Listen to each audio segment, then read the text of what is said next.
Let's see the taste, guys. Okay, stop again. Let me test this liver first. Hello, dosto. Welcome back to my channel once again. You're watching Pathan Gol. Guys, today I'll go to my friend room and I'll cook duck. When you watch my channel today, it will be so easy for you to cook duck, okay? This is the shortest, easiest way you can cook duck. So I'll show you all that cooking video today. Chalo. How many is it?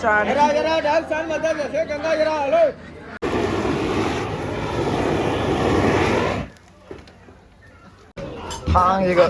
Ý, chứ thang cái chấm đơ. Bu cắt thà. Chỉ cái thùng gì mà yam shortcut anh thùng gì. Hào nó thùng bằng bring gì cơ? Tôi bị thùng gì cái máy thùng gì nó lên chứ. Không có chăm thuộc cái. Aduga.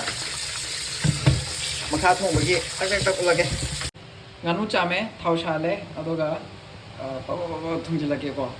Hào cái gì cái máy thùng nó thùng gì mà.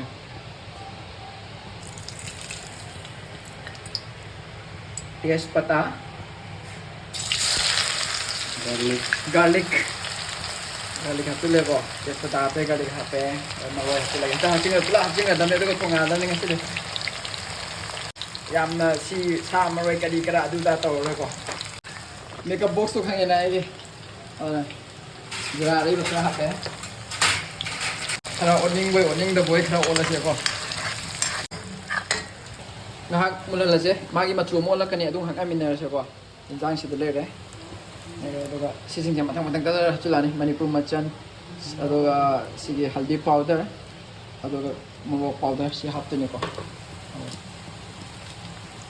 Macal lah je Manipuri, sini pun sini je. Macal apa ubah?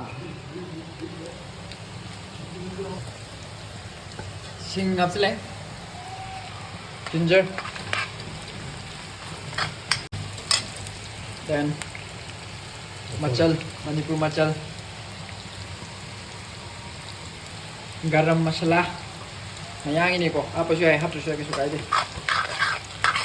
Macu tu kita murah tu ni besar.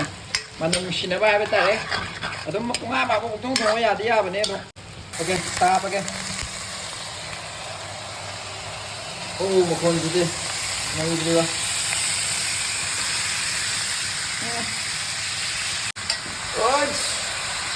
Mau aku masih main apa ya kok masih ada sana.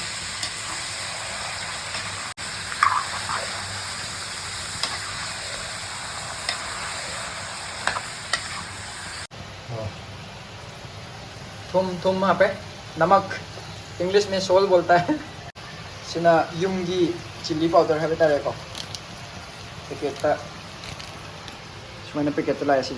Macam chilli है ना को, मोरोक apa ubah. Kera oke masih ada tak useng aja tu kamu nak pengal tap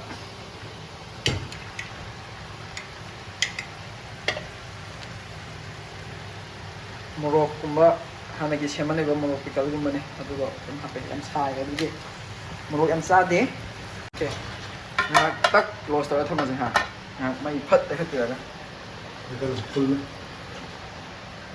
Hang amin dah sih. Atau hang ngai pun nama yang aiki channel. Yang tu bayar di sigi aina mamang ta kang athong bagi sida lai record description da link apa mage. Please do watch. Yengo sida di yam na tap ning na process ta thong bani bo ko. Ado kamai na thong gani kamai na step wise thong gani. Ado to sida si channel sida lai ra bani si channel jeng bio bam. Ado ga comment to bio ai link description na apa mage.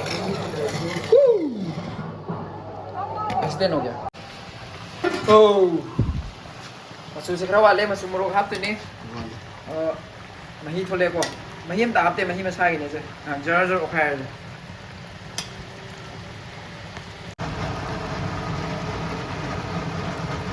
Kun ni tapai ni ko muruk.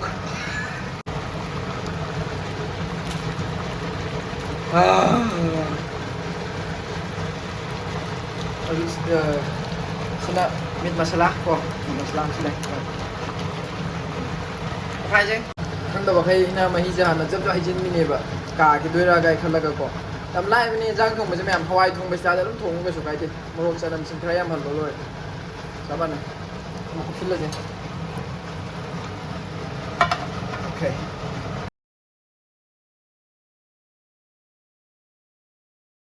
mày đã căng na tàu rồi cô oh my god mày một khe nè lôi ra na toast là bao yeah okay it's coming then mày cứ lại mày một đồ đấy cái nồi giờ rang mang cái gì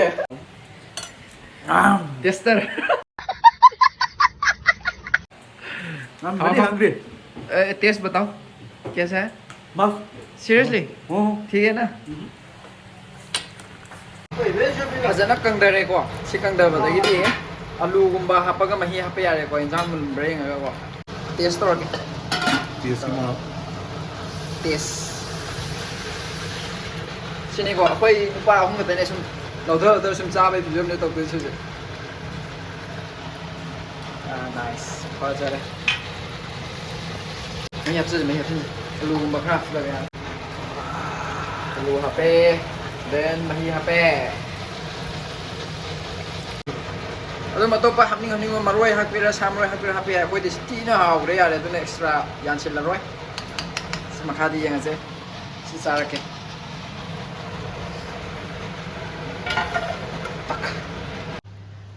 xin đây ai favorite hana sare cái có tí nó hào này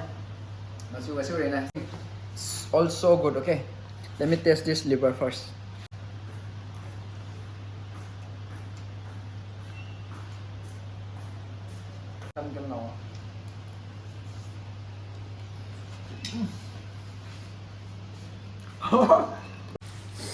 Thongba nó lạc quá. Ôi rồi. Mai rung tên này tôi nè, hào đấy phải nè. Guys.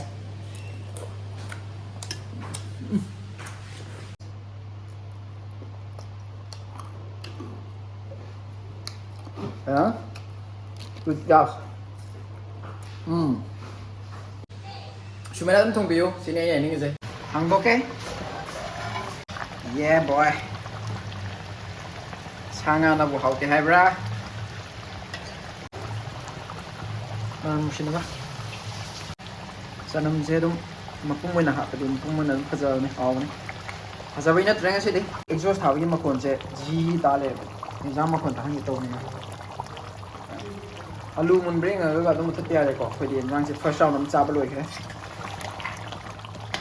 aduga sina ma hi ha pa ga tham bagi machu last step hai bata re sida alu mun bring ase if alu is done then yan rang also done kal le ko nam bra na le na tang tham ya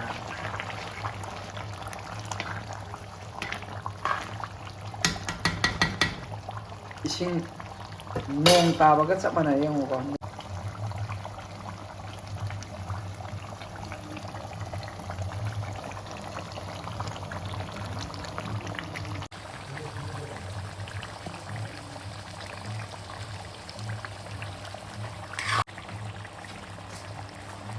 kali mana yang ngatawang gitu se sina last touch sabi tare ko padigom je yam khrani si de ko sukai de na thang video ni pathal la thang bi awa lore injang ngasi si de lore se expect masak thielang be ko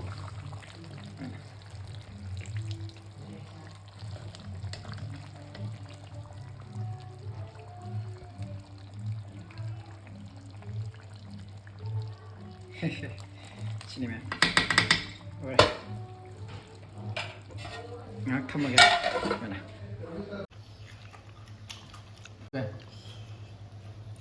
nganu